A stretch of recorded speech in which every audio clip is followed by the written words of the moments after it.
So we will finish the chapter 6 review. We've already answered question A, B, C, and started D with equation 1, 2, 3, 4, and we were arrived at equation 5. So I'll go over those last three equations and show you how to balance them. So we need to balance them. So question 5, we have these formulas. They are given to you this time. For the other examples, you have to find the formulas from the name.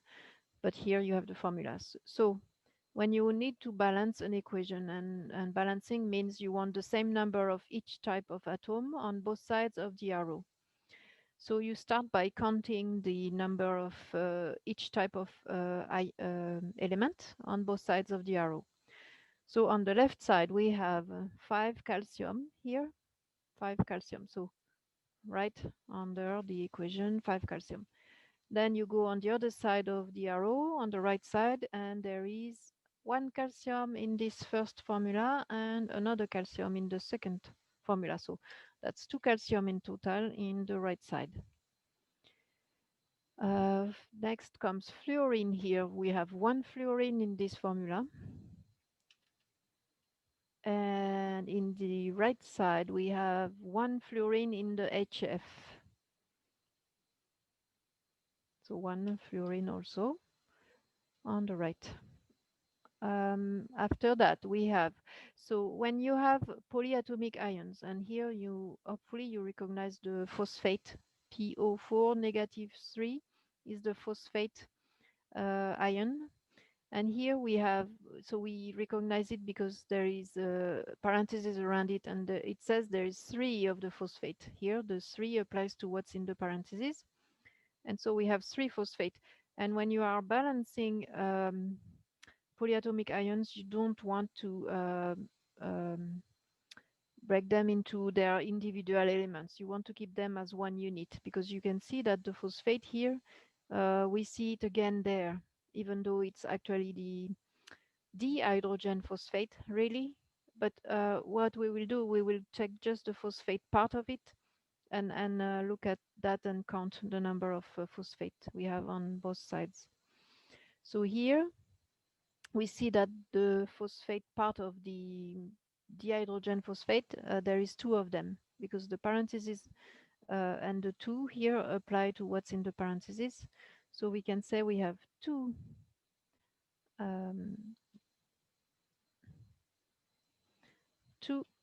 PO4 on the right side here because of that.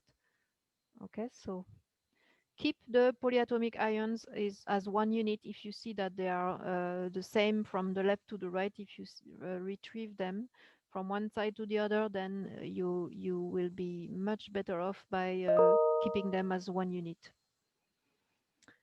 So that counts everything from here. And then next comes hydrogen, and there is 2 hydrogens on the left here and hydrogens on the right. So there is 1 hydrogen in HF plus 2 in the dihydrogen phosphate.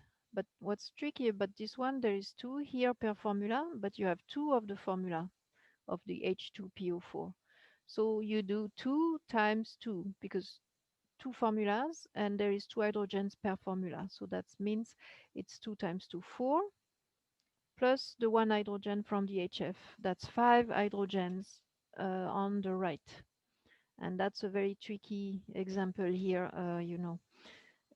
for that. So 5 hydrogens on the right, 2 on the left. And we are left with now the sulfate. Again, here it's going to be a lot easier if you recognize the sulfate ion here, SO4 negative 2. And on the left side, there is only 1. And so because you see the SO4 on the left and then on the right, it's not broken down. So you will keep it as one unit when you want to balance, and it's a lot easier this way. And on the right, we also have 1 SO4. Let me show you the polyatomic ions there. I want you to recognize this table here. That's what you want to use to recognize the polyatomic ions. And we have the SO4 negative 2 on the left side here, middle of the table, sulfate. And we have also at the bottom of the left side here, all the way to the bottom left corner, you have H2PO4 negative 1. It's the dihydrogen phosphate. So that's the two and the phosphate PO4 negative 3 above the dihydrogen phosphate. Okay, so but here we will just take the phosphate part for the dihydrogen because it's not the same, from left to right. Okay, so we've counted everything. Now we will balance. And when you have polyatomic ions, you always want to start with the polyatomic ions. And here the sulfate is already balanced, so you will want to start with the phosphate. We have 3 phosphate on the left, 2 phosphate on the right. So you want to make it, so when you have 2 and 3, there is no other solution than use the least common multiple of 2 and 3. And the least common multiple of 2 and 3 is 6. So you want to make it 6 on both sides. So that means um, multiplying by 3 on the right because we have 2, 2, 2. So multiplying by 3 will make it 6. And here on the left, multiplying by 2 because we already have 3. And so those coefficients of 2 and 3 here, they will have to go in front of the formula that has the phosphate. So here the phosphate is in this formula. And whatever we will put as a coefficient here, the 2, will be multiplied by the 3 here. You will do 2 times 3, and that's going to be 6 phosphate. And on the left side, we will place the coefficient of 3 in front of CaH2PO4 2 times, because that's the molecule that has the phosphate. And you see that whatever you place in front here will be multiplied by 2 to get the number of phosphate. So 3 times 2 is going to be 6 phosphate. So that balances the phosphate. However, when you place those coefficients in front of that big formula, it changes the number of calcium and fluorine, right? Not just the phosphate. So we need to recount the number of calcium. And because we have calcium on 2 compound on the right side, it's not easy to balance. Um, so let's recount calcium here. Basically, you want to say that it's times 2 here, and that means 10. So we have 10 calcium now on the left because you do 2 times 5, 10 calcium on the left. That's the only place where you have calcium. However, on the right, you do calcium times 3 plus 1 here, that's 4. So that's 4 calcium now. So 4 calcium. Because we have calcium on 2 different compounds here, uh, you know, we don't want to have to change this coefficient of 3 if we can, because whenever you change the 3 here, it will change the number of calcium, of hydrogen, and of PO4. And it's complicated. So you want to change where it is easier and make it 10, because we have 10 calcium here on the left side. Let's make it 10 on the right side by changing the number here such that we have 10. And here we already have 3 in that first compound. So let's make it 10 by adding 7. If we do 7 here, that's going to be 7 plus 3. It's going to be 10. So this way we will have 10. Right? So that would balance the calcium. These phosphate are still balanced, but now the number of fluorine has also changed. Now we have times 2 also for fluorine. Oh, what did I do? Okay, because fluorine is in that formula and there is a coefficient of 2, so we need to multiply by 2, and so we have actually 2 fluorines now. 2F on the left, and only one F on the right. So we would like to make it 2F on the right by having a coefficient of 2 in front of HF. So multiply by 2 here. And that would balance the fluorine. So at this point we have balanced the calcium. 2 times 5 is 10. 3 plus 7 is 10. We have counted the number of fluorine. There is 2 fluorine on the left and 2 fluorine on the right. We still have 2 times 3, 6 phosphate, and 3 times 2 here, 6 phosphate on the right. However, the number of hydrogen has changed on the right, not on the left. It's still 2 hydrogens there. But on the right, we have these hydrogens here plus these. So let's count the number of hydrogen. It's not 5 anymore. So we have 3 times 2 times 2. This is where it is very tricky here for hydrogen. You have 2 hydrogens per formula, but you have 2 of that formula.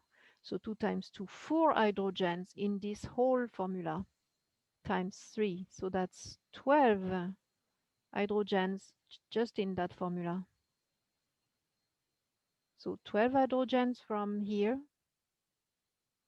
2 times 2 is 4 per formula, and then 4 times 3 is 12, plus 2 from here, plus 2, that's 14 hydrogens. It's a lot more than 2 from the left side.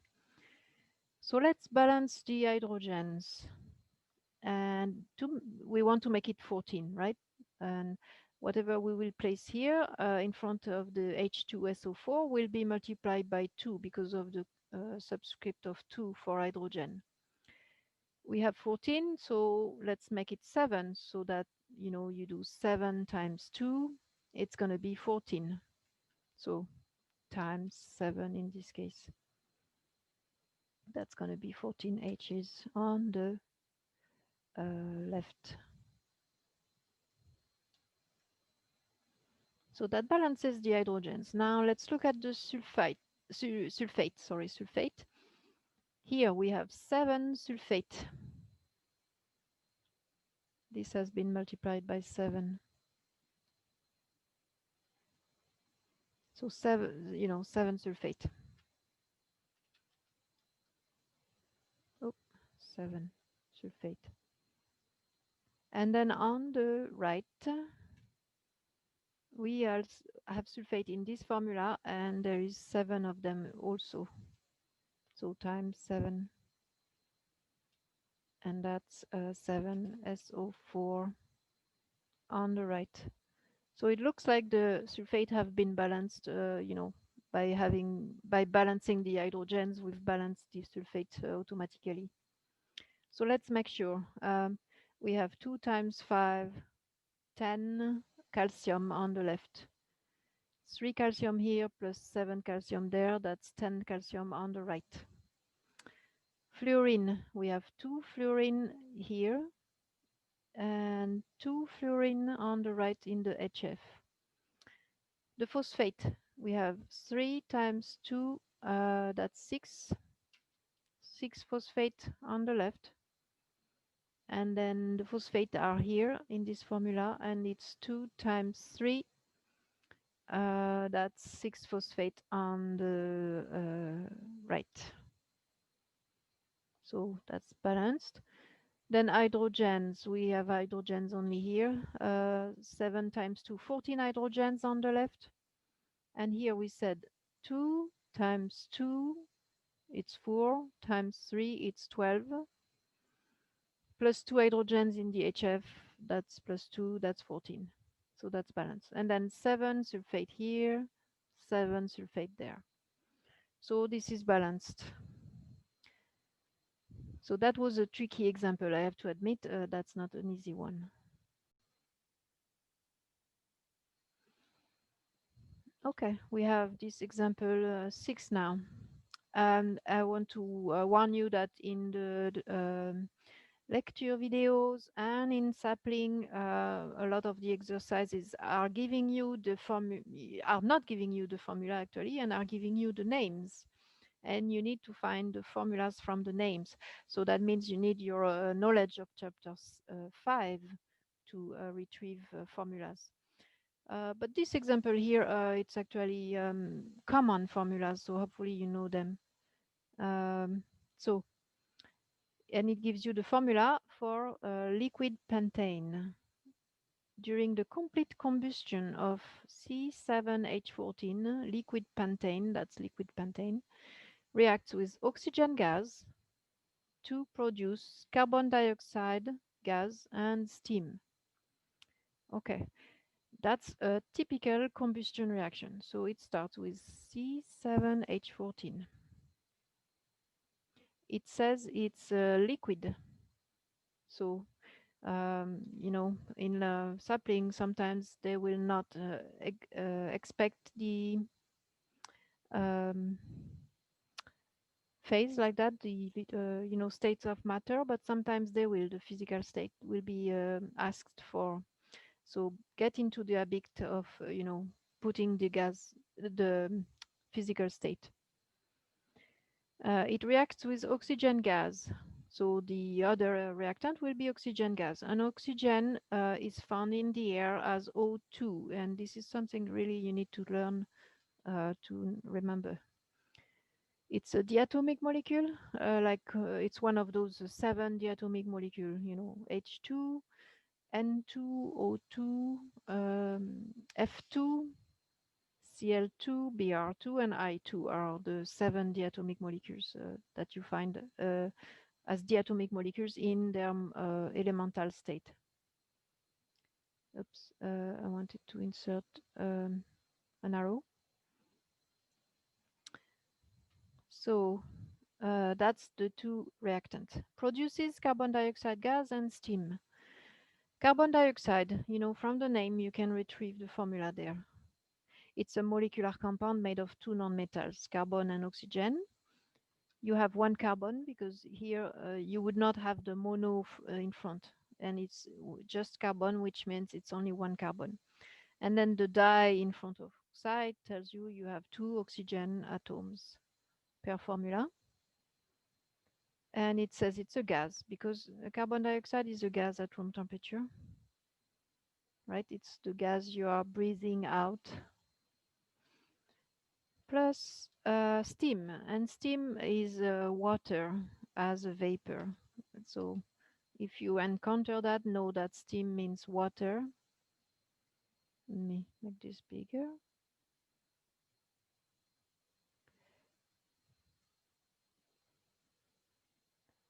And it's a gas, right? That's why it says steam means it's like a vapor. Okay. So this, what we have now, is what we call a skeletal equation. And in sapling, they will give you sometimes a skeletal equation, and you need to find the coefficient that go in front. So remember how we never change the formulas. We never change the subscript there, right? Only place coefficients in front.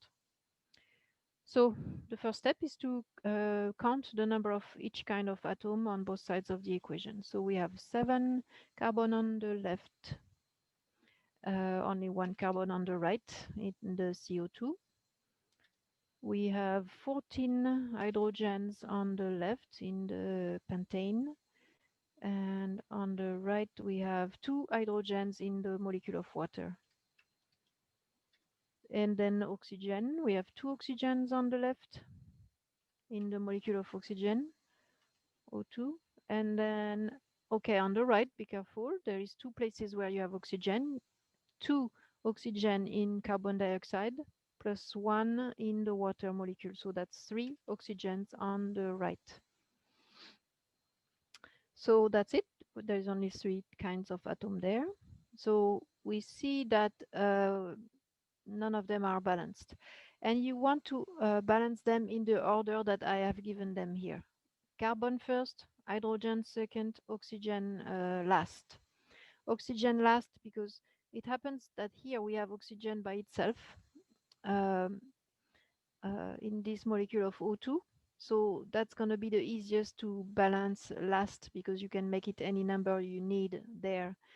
Um, and oxygen is more complicated to balance because it's also in two different compounds there. So make oxygen last and then carbon first. So then hydrogen second. We have 7 carbons in pentene, only 1 in CO2. So let me make this bigger. Okay. So we want to make it 7 on both sides, right? It's the simplest thing to do. So multiply by 7 on the right.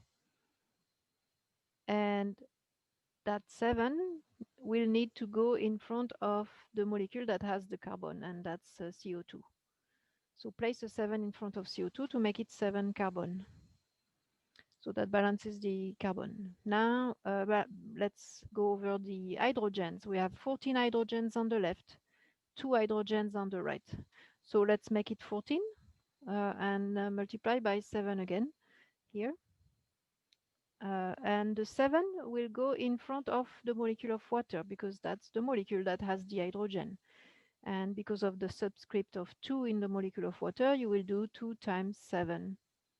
And that's going to give you 14 hydrogens on the right. Now we need to recount the number of oxygens because you see that it's no more 3 oxygens on the right. These coefficients of 7 have changed the number of oxygen. So we have 7 times 2 oxygens here. So that's 14 oxygen plus, so let's so 14 oxygens from those from the carbon dioxide molecules plus 7 times 1. Here there is only 1 oxygen per molecule of water, so that brings 7 oxygen. So that's a total of 21 oxygen on the right side. So that's an odd number, and so this equation is an example of when you are encountering an odd number on one side and then an even number on the other side. There is a trick that we have to balance these. So it's not a multiple of 2, right? 21 is not a multiple of 2. But we will do like if we wanted to make it 21 everywhere because that's the trick we use. So let's make it 21. And so whatever we put in front of this molecule of O2 will have to be multiplied by 2 because of the coefficient of 2 in the oxygen gas molecule.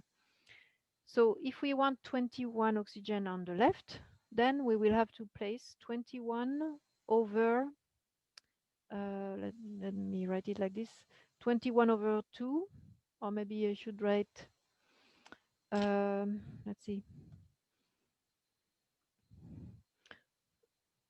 either you write it like this or you write 10 and a half, right? So by multiplying by 21 over 2, we get 21 oxygens on the left.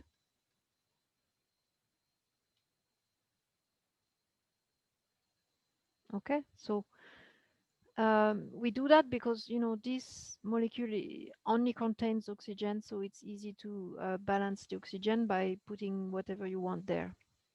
However, so it's good, it's all balanced, but you cannot leave it like this because you cannot have a coefficient that is a fraction or a decimal, 10.5 or 21 over 2. This is not acceptable for a balanced, for the final answer. So we need to get rid of this. And here, because it's a fraction over 2, to get rid of it, you need to multiply all the everything here by 2. So we show this by having, these things here. And we will multiply everything by 2 to get rid of that fraction of 2. And let me really show this in bold so you see what I'm doing.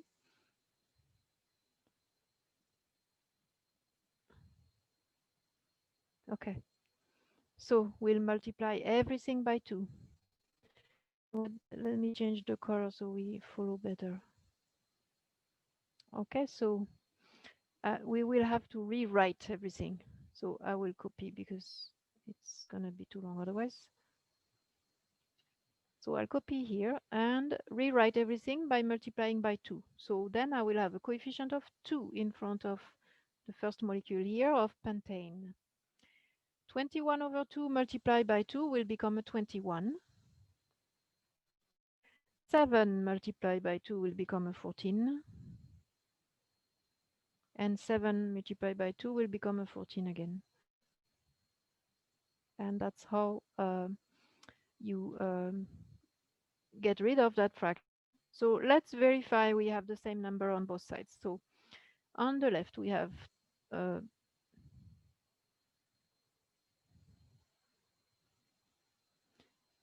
so on the left we have 2 times 7, 14 carbons. On the right we have 14 carbons with the CO2 here, right? 14 carbons. On the left we have 2 times 14, that's 28 hydrogens. On the, sorry, I said on the right, but that was on the left. On the right, we have 14 times 2 hydrogens. That's again 28 hydrogens on the right. On the left, we have 21 times 2, that's 42. 42 oxygens on the left. And on the right, we have 14 times 2, so 14 times 2, 28 oxygen, plus 14 times 1, so plus 14. And you can see that 28 plus 14, that's also 42. Also 42 oxygen on the right. So you see that it's balanced, and you make sure afterwards that your answer is balanced by verifying that you have the same number of each kind of atom on both sides.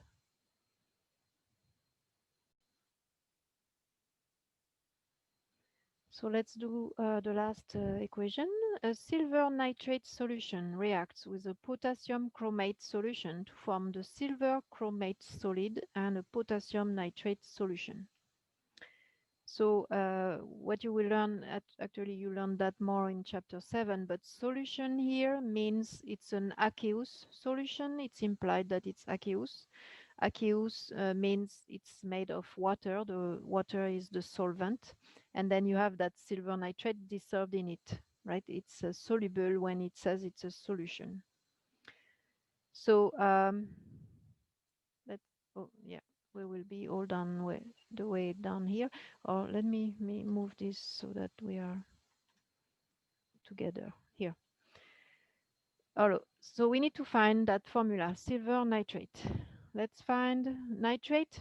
You know, the 8 here should ring a bell and tell you, oh, that's a polyatomic ion. And go to your list of polyatomic ion. Nitrate. You see it there, it's on the left side, upper left side. NO3 negative 1 is the nitrate. So let's write this here. NO3 negative 1. So the 3 is a subscript, then 1 is the superscript. That's the nitrate.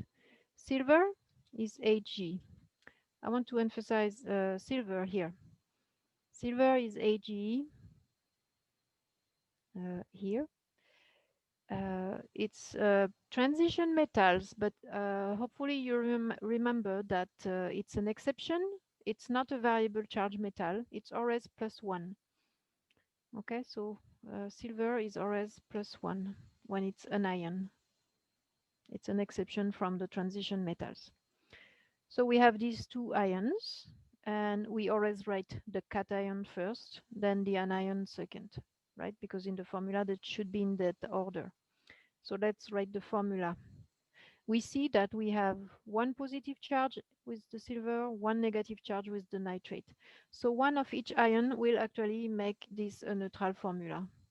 So it's just that AgNO3 is the formula for silver nitrate. And here the physical state is aqueous. It's aqueous because we are told it's a solution. So when you see a solution, it means It's aqueous for the physical state. It's not liquid. Liquid is, for example, when we saw earlier, we had the water. Well, water was a gas there. Yeah, but liquid would not work there. It's something dissolved in water, so it's aqueous.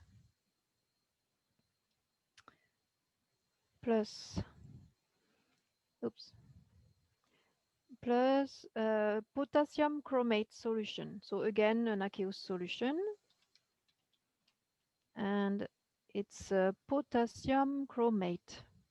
So let's find their formulas. Potassium, no, the periodic table here. Potassium is here group 1A. It's a metal that you can predict its ion from the group number. Group 1A always make plus 1 ion, so it's K plus. K plus. And then the chromate. Again, the ending 8 should tell you it's a polyatomic ion. Because remember the the elements that are making single anions like oxygen, fluorine, chlorine, etc. That they are ending the name of these are in ide, oxide, fluoride, chloride, bromide. So when you see the ending in 8, it indicates a polyatomic ion. A lot of the polyatomic ions have endings in 8 or ite, like here the sulfite or the nitrate. Some of them are ide, like the hydroxide and the cyanide, but these are exceptions, or the peroxide also. And the ammonium is also an exception. These, you want to look at the list, or as when you don't know what polyatomic ion you may have. So it said chromate. Chromate is found at the bottom right corner of the table. CrO4 negative 2 is the chromate. So CrO4 negative 1, right? No, negative 2, sorry. CrO4 negative 2. This is not a common polyatomic ion like the ones you need to remember. So let's do that. So the 4 here is a subscript, but the 2 minus the charge is a superscript. So that's the chromate. So again, put the cation first, the anion second. And here, if you do the crisscross trick, the 2 from the 2 minus here will become a subscript for potassium. So it's going to be K2CrO4.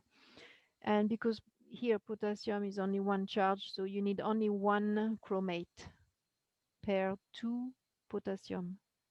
So one chromate, but 2 potassium, because you see that you need 2 potassium to have 2 positive charges to cancel the 2 negative charges on the chromate. And so that's the formula. Let me make this smaller. So then you insert your arrow.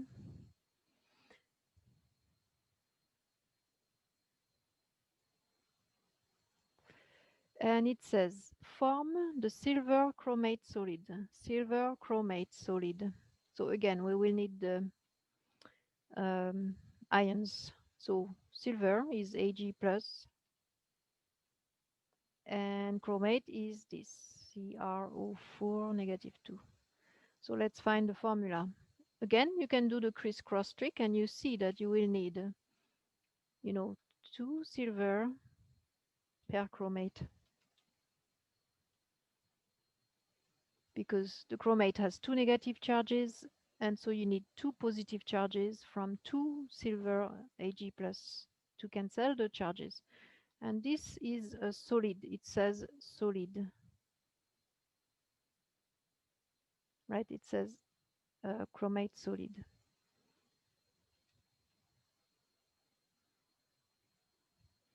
And a potassium nitrate solution. So potassium is K plus, and nitrate is NO3 negative 1. So you put them together, you see that one positive charge and one negative charge will cancel, so you just need one of each ion. And that's going to be KNO3. And here it says it's a solution, so that means it's aqueous. Okay, so that's aqueous. Okay, so that's what we call a skeletal equation. We need to balance it now by going over the count of each ion, each element. So how many silver on the left? We have one silver on the left and two silver on the right from Ag2CO3. Next, so here, remember how we have polyatomic ions, you know, the NO3, the CrO4 negative 2. Because you know, they are still the same on the other side of the equation. So that means we will balance them as one unit. Don't split, you know, the nitrogen from the oxygen and the chrome from the oxygen. Don't do that. It's making it much more complicated than it has to be. So what you want to do is balance here the NO3. So we have one NO3 polyatomic ion on the left and one NO3 on the right.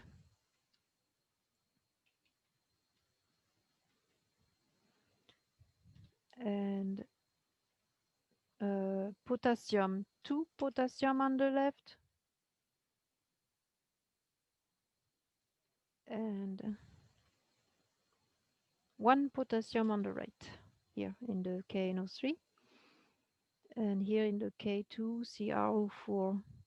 Then now the chromate, you want again to count them as one unit. Do not split the chromium from the oxygen because it stays the same from left to right, so there's no point of splitting them.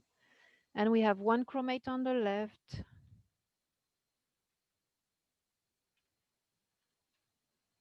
and one chromate on the right, right in the Ag2CrO4. So we have the silver and the potassium that are not balanced. The polyatomic ions are already balanced. When you have polyatomic ions, you always want to start with polyatomic ions, but here they're already balanced, so there's no point of trying to balance them. They're already balanced. So let's balance silver. We have one silver on the left, two silver on the right. So let's make it two silver on the left by having a coefficient of 2 that we will put in front there, because that's where we have the silver. So this will make it 2 silver on the left, and we have 2 silver on the right. However, when we are doing this, it changes the number of nitrate now. We have 2 nitrates. So the times 2 here is applying also to the nitrate because it's part of the same formula. So now we have 2 nitrates and only one, 2 nitrates on the left and only one on the right. So let's balance the nitrate because I told you you always want to balance the polyatomic ions first. So let's make it 2 nitrate on the right by having a coefficient of 2 in front of the molecule that has the nitrate, and that's KNO3. So now we have 2 nitrates on the right. And that changes the number of potassium. You can see that it changes the number of potassium. It's also multiplied by 2 there. So, and that helps because actually we had 2 potassium on the left, and now we have 2 potassium on the right. So it balances the potassium. And the chromate are still balanced. So let's go over again. So 2 silver on the left, 2 silver on the right. 2 nitrates on the left, 2 nitrates on the right. 2 potassium on the left, 2 potassium on the right, and 1 chromate here, 1 chromate there. So it's balanced. So what's, you know, polyatomic ions may seem scary, but actually they are a lot easier to balance, especially if you don't, you know, dissociate the elements. please keep them together. This is the key to make it very easy. And you see that once you have counted your polyatomic ions, start with the polyatomic ions, and usually it falls into place and it's fairly easy to balance.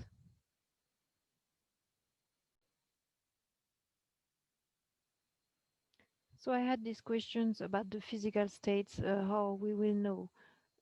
They will be given, so for example, in sapling learning on the exercises, when you have a text that tells you, just like this, tells you what you need to write down. They will tell you that's a solid, or an insoluble compound will also be a solid. If it's a liquid, then you will have the L in parentheses, and if it's a gas, you want to use G in parentheses after the formula of the gas. And then AQ is for whatever is called a solution, or an aqueous solution, or a soluble compound in water. All of these indicates that you will need AQ for the physical state.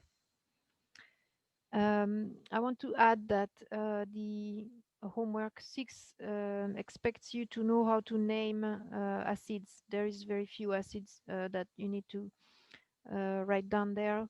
So either Google it or go to your textbook, page 128. So page 128 for acid names. Acid names will be learned in chapter 7 in my lecture slides. However, they are covered in chapter 5, at the end of the chapter 5. So that's why, in chapter 6, sapling is expecting you to know how to name acids and find the formula from the name. But so go to page 128 in your textbooks, and that will give you the names of the acids that you will need.